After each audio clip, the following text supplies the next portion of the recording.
क्या आपका किसी की बुद्धि खुल जाए और दुष्कर्म से नफरत से सत्कर्म हो जाए।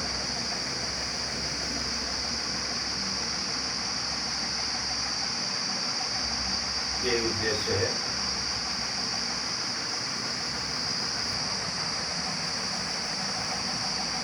रिवीजन कहिए।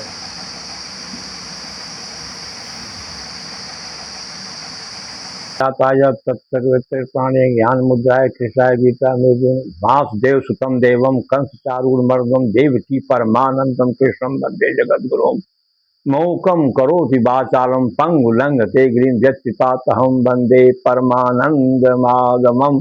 हरिओम तत्सत, हरिओम तत्सत, हरिओम तत्सत।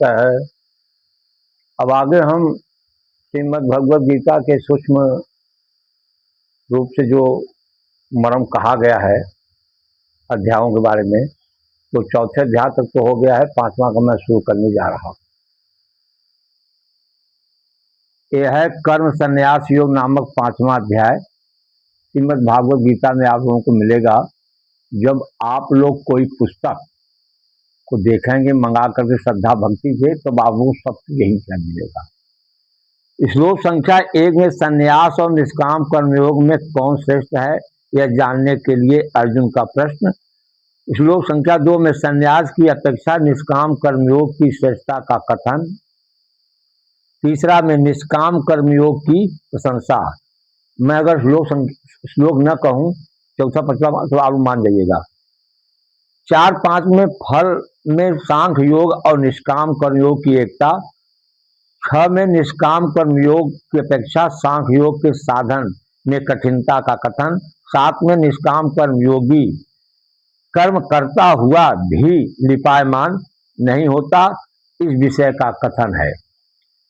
और 8-9 सांख्य योग के लक्षण। 10 में भगवत दर्श काम करने वाले की निर्लेपता के में पद्म पत्र का दृष्टांत। और 11 में आत्मशुद्धि के लिए योगियों का कर्माचरण का कथन। 13वां में कर्म फल के त्याग से शांति और कामना का बंधन। 12वां में है 13वां में है सांख्य योगी का स्थिति का कथन। 14वां श्लोक में है परमात्मा में कर्तापन के अभाव का कथन। 15वां में परमात्मा किसी के पाप पुण्य को ग्रहण नहीं करता, इस विषय में कथन है। 16वां में सूर्य के दृष्टांत से ज्ञान की महिमा। 17वां में परमात्मा में तद्रुप हुए महात्माओं को परम गति की प्राप्ति है। 18 से लेकर 19 श्लोक संख्या में ज्ञानियों के समत्व भाव का कथन और उनकी महिमा। 20 से 21 में ब्रह्म ज्ञानी के लक्षण और उनको अक्षय सुख की प्राप्ति। 22वां श्लोक में कहा गया है कि विषय भोगों की निंदा है। 23वां में कहा गया काम क्रोध के वेग को जीतने वाले योगी की प्रशंसा। 24 और 26 श्लोक में कहा है ज्ञानी महात्माओं के लक्षण और उनको निर्वाण ब्रह्म की प्राप्ति। श्लोक संख्या 27 से लेकर 28 तक संक्षेप में फल सहित ध्यान योग का कथन। और श्लोक संख्या 29 में प्रभाव सहित परमेश्वर को जानने से शांति की प्राप्ति। ये तो आपको समाप्त हुआ कर्म संन्यास योग नामक पांचवा अध्याय। अब हम आप लोगों के सामने प्रस्तुत कर रहे हैं आत्म संयम योग नामक छठा अध्याय। यह बहुत सुंदर अध्याय है। इसमें हालांकि गीता का सभी अध्याय जो है एक से एक है, लेकिन उसमें भी कोई बहुत अच्छा भी है। श्लोक संख्या 1 निष्काम कर्मयोगी की प्रशंसा। श्लोक संख्या 2 संन्यास और निष्काम कर्मयोग की एकता। तीसरा मुमुक्षु के लिए कल्याण के उपाय का कथन है। और चौथा में है योगारूढ़ पुरुष के लक्षण। 5 और 5-6 में अपना उद्धार करने की प्रेरणा। श्लोक संख्या 5 और 6 में अपना कल्याण करने की प्रेरणा। 7-8 में परमात्मा को प्राप्त योगी के लक्षण। और 9 में सब में समझ बुद्धि योगी की प्रशंसा। 10 में ध्यान योग का साधन करने के लिए प्रेरणा। 11 श्लोक संख्या में है ध्यान योग के लिए आसन स्थापन की विधि। 12वां श्लोक में है आसन पर बैठकर योग का साधन करने के लिए कथन, और 13-14 में ध्यान योग की विधि, और 15 में ध्यान योग का फल। 16वां में अनियमित भोजनादि करने को योग की प्राप्ति। 17वां में नियमित आहार विहार और करने वालों योग की प्राप्ति। 18वां योग युक्त पुरुष का लक्षण। 19वें श्लोक में दीपक के दृष्टांत के योगी के चित्त की उपमा। 20वें से लेकर 22वें तक ध्यान योग की परिपक्व अवस्था के लक्षण और ध्यान योगी के आनंद की महिमा। 23वें में तत्पर होकर ध्यान योग करने के लिए कथन। 24वें से लेकर 25वें श्लोक तक अचिंत्य रूप स्वरूप परमात्मा के ध्यान की विधि है। 26वें श्लोक के अंदर में कहें भगवान मन को परमात्मा में लगाने का उपाय, और 27वें से लेकर 28वें श्लोक में कहा गया है ध्यान योग से उत्तम और अत्यंत सुख की प्राप्ति, और 29वें में कहा गया है सर्वत्र आत्मदर्शन का कथन। श्लोक संख्या 29 में है। श्लोक संख्या 30 में सर्वत्र परमात्म दर्शन का फल। श्लोक संख्या 31 में सर्वव्यापी परमात्मा का एक ही भाव से ध्यान करने वाले योगी की महिमा। श्लोक संख्या 32 में है परम योगी के लक्षण। 33 से लेकर 34 श्लोक में मन की चंचलता के कारण अर्जुन का ध्यान योग को और मन के निग्रह का कठिन होना मानना। 35वें श्लोक में अभ्यास और वैराग से मन के वश में होने का कथन, और 36वें मन के निग्रह से ध्यान योग की प्राप्ति। 37 और 38वें श्लोक में कहा गया है योग भ्रष्ट पुरुष की गति के संबंध में अर्जुन का प्रश्न और उभय भ्रष्ट होने की शंका करना। 29वें में है संशय निवारण करने के लिए अर्जुन की भगवान से प्रार्थना है, और 40वें में कहा गया है अर्जुन कोई शंका में उत्तर में निष्काम कर्मों करने वालों की दुर्गति का निषेध है। 41वें श्लोक में योग भ्रष्ट पुरुष को स्वर्ग लोक और पवित्र धनवानों के घर में जन्म प्राप्त होने का कथन। 42वां से लेकर 43वां श्लोक में है वैराग्यवान योग भ्रष्ट की ज्ञानियों के कुल उत्पत्ति और साधन में स्वाभाविक प्रवृत्ति होने का कथन। ये जो आपको मैं अभी पढ़ रहा हूं 41 से लेकर 43 तक, यह बहुत महत्वपूर्ण बात भगवान ने बताई है। यहां आकर के अगर भगवत प्राप्ति नहीं हुआ तो योग भ्रष्ट होकर के भी आप बहुत काल तक स्वर्ग, ये सब गीता में आप लोगों को मिलेगा। ये बहुत सुनता है। 44वां में 44वां श्लोक में है पूर्वाभ्यास से बल से पुनः योग साधन में लगाने का कथन। आप यहां पर जितना करके जाओगे आगे आपको सब मिलेगा, कभी दुर्गति नहीं होती है भक्तों का। 45वां में परम गति की प्राप्ति के लिए अति प्रयत्न से अभ्यास करने की आवश्यकता। 46वां योगी की महिमा और योगी के बनने के लिए आज्ञा, और 47वां में भगवान बड़ी महत्वपूर्ण बात कहा है जो योगी मेरे को ही अपने हृदय में हमेशा बैठाया है वह सबसे बड़ा योगी है, वह सबसे बड़ा ध्यान योगी है। ज्ञान विज्ञान योग नामक 7वां अध्याय। श्लोक संख्या 1 ज्ञान सहित भक्त योग सुनने के लिए अर्जुन के प्रति भगवान की आज्ञा। श्लोक संख्या 2 विज्ञान सहित ज्ञान का वर्णन करने के लिए भगवान की प्रतिज्ञा और उनकी महिमा। श्लोक संख्या 3 में है हजारों मनुष्यों में भगवान को तत्व से जानने वाले की दुर्लभता का निरूपण है, और चौथा अपरा प्रकृति का वर्णन, 5वां परा प्रकृति का वर्णन, और 6वां संसार के कारण का कथन, और 7वां परमेश्वर के सर्वव्यापी स्वरूप का कथन, 8वां रसादिक रूप से जल आदि की भगवान की व्यापकता का कथन, 9वां में गंधादि रूप से पृथ्वी आदि भगवान की व्यापकता का कथन। श्लोक संख्या 10 में बीजादि रूप से संपूर्ण भूतों में भगवान की व्यापकता का कथन है। 11वां में बलादि रूप से भगवान की व्यापकता का कथन है। 12वां में परमात्मा से त्रिगुण रूप त्रिगुणमय संपूर्ण पदार्थों के होने का कथन है। 13वां में भगवान को तत्व से न जानने के कारण का कथन है। और 14वां में भगवान की दुस्तर माया से तरने के लिए सहज उपाय का कथन है। 15वां पाप कम करने वाले मूढ़ों की भगवत जन्म में प्रवृत्ति न होने का कथन। 16वां में 4 प्रकार के भक्तों का वर्णन। 17वां श्लोक में ज्ञानी भक्त के प्रेम का प्रशंसा। और 18वां ज्ञानी भक्त की विशेष प्रशंसा। 19वां ज्ञानी महात्मा की दुर्लभता का कथन। 20वां अन्य देवताओं को भजने में हेतु का कथन। 21वां अन्य देवताओं में श्रद्धा स्थिर करने का कथन है। और 22वां के अंदर भगवान बताते हैं कि अन्य देवताओं की उपासना का फल। 23वां में अन्य देवताओं की उपासना से फल की निंदा और भगवत भक्ति की महिमा। 24 से 25 श्लोक में है भगवान को न जानने में हेतु का कथन। श्लोक संख्या 26 में भगवान बताते हैं देवता भगवान की सर्वज्ञता का कथन। और 27वां इच्छा देश से मोह की प्राप्ति। और 28वां भगवान को भजने वालों के लक्षण।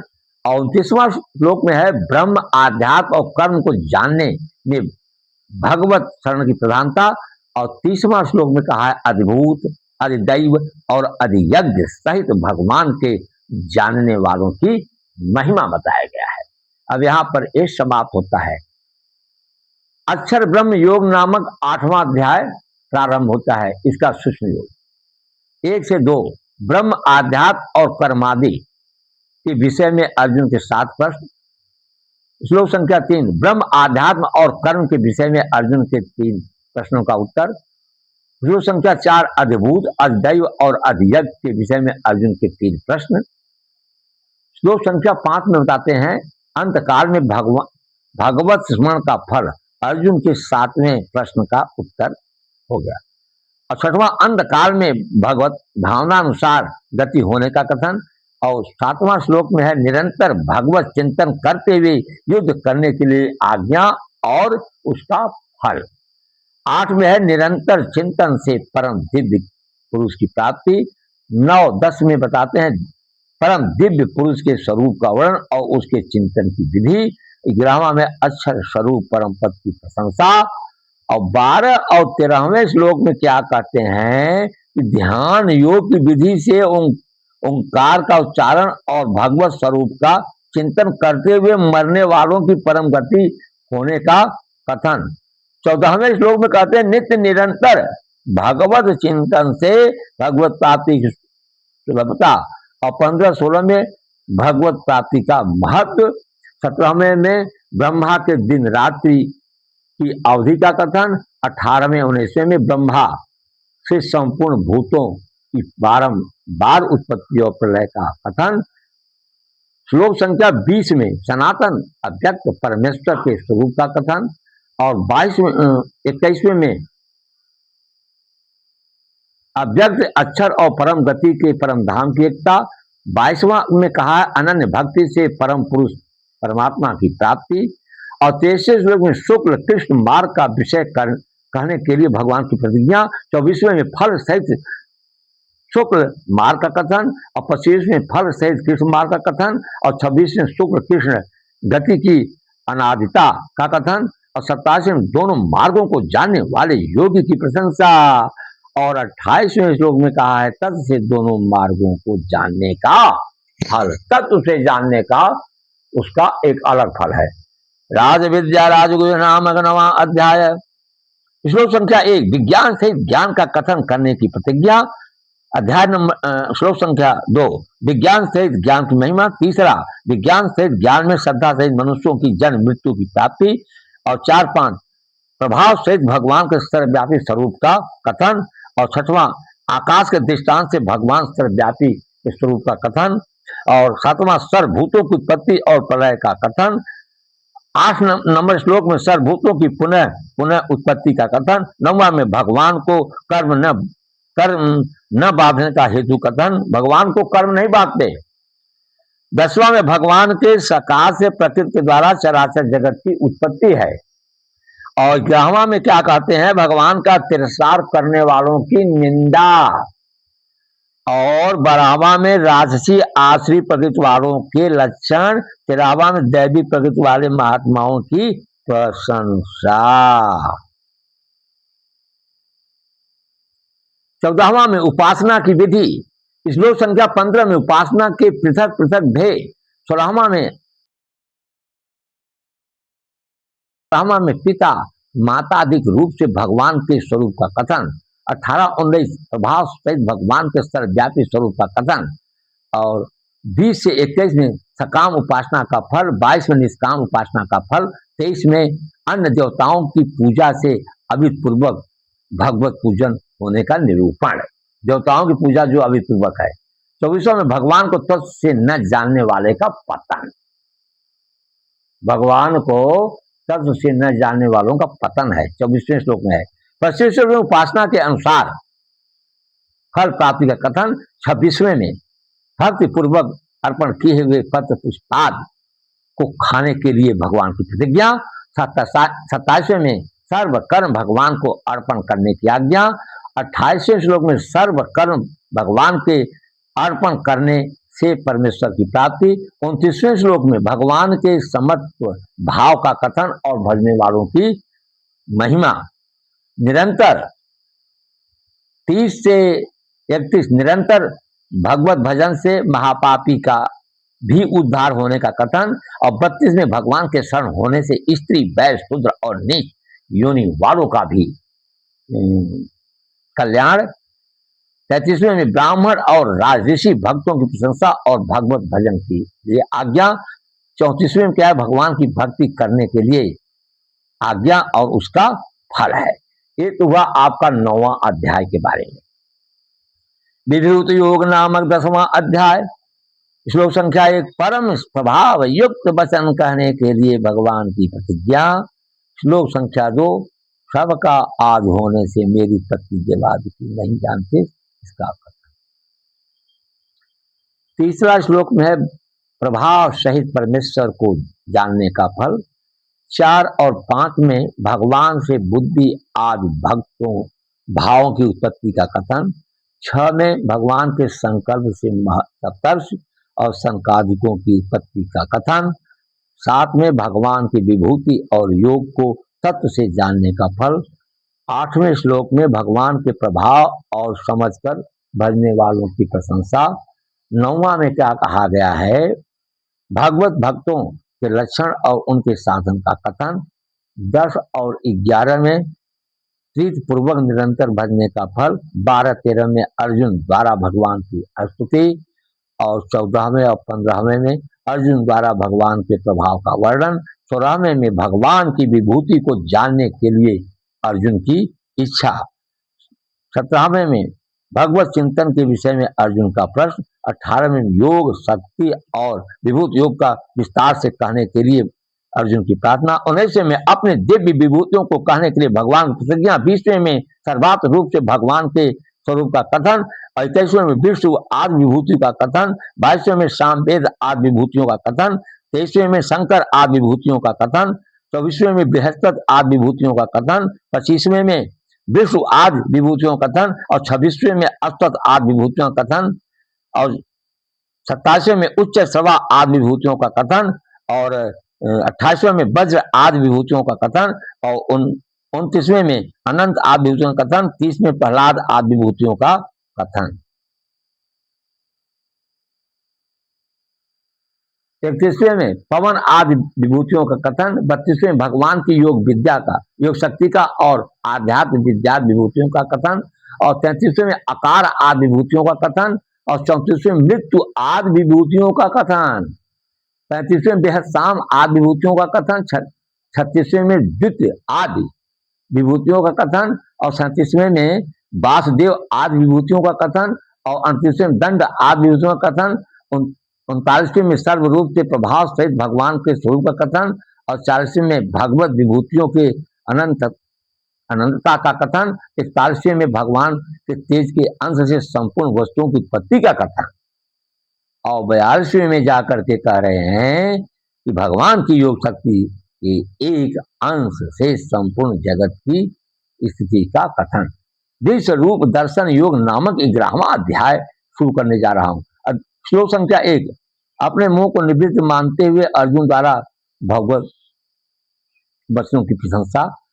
2-3 में भगवत द्वारा सुने हुए महात्माओं को अर्जुन का स्वीकार करना और विश्व रूप को देखने के लिए इच्छा प्रकट करना। 4 में विश्व रूप का दर्शन कराने के लिए अर्जुन की प्रार्थना और 5 और 6 में विश्व रूप को देखने के लिए अर्जुन के प्रति भगवान का कथन और 7 में विश्व रूप के एक अंश से संपूर्ण जगत देखने के लिए भगवान का कथन। 8वें में कहा विश्व रूप को देखने के लिए अर्जुन के प्रति भगवत द्वारा दिव्य नेत्रों का वर्णन।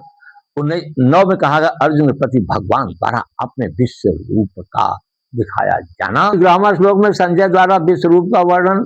12वां में विश्व रूप के प्रकाश की महिमा।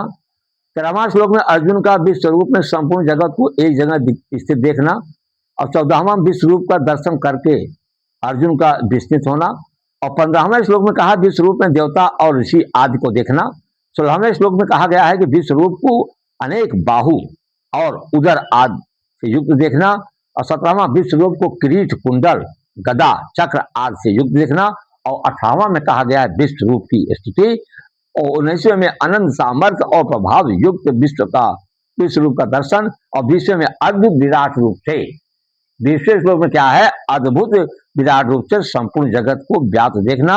21वें श्लोक में विश्व रूप में प्रवेश करते हुए देवादिकों का और स्तुति करते हुए महर्षियों का आदि का दर्शन। 22वें में विश्व रूप को देखते हुए विस्मय युक्त रुद्रादिकों का दर्शन। 23वें से 25वें श्लोक में भगवान के भयंकर रूप को देख करके अर्जुन का भयभीत होना और 26वें 27वें में दोनों सेनाओं के योद्धाओं को विराट स्वरूप के मुख में प्रवेश होकर नष्ट होने की देखना और 28वें में नदी और समुद्र के दृष्टांत के प्रवेश के दृश्य का कथन और 29वें दीपक और पतंग के दृष्टांत से नाश के दृश्य का कथन और 23वें में सब लोगों को ग्रसन करते हुए तेजोमय भयानक विश्व रूप का वर्णन। 31वें में उग्र रूपधारी भगवान के तत्व से जानने के लिए अर्जुन का प्रश्न और 32वें में क्या है लोगों को नष्ट करने के लिए प्रवृत्त हुआ मैं महाकाल हूं इत्यादि वचनों से भगवान का उत्तर। 33-34वें श्लोक में निमित्त मात्र होकर युद्ध करने के लिए अर्जुन के प्रति भगवान की आज्ञा। 35वें में भगवान के वचनों को सुनकर अर्जुन भयभीत और गदगद होना। 36-27वें में भगवान के महत्व का वर्णन।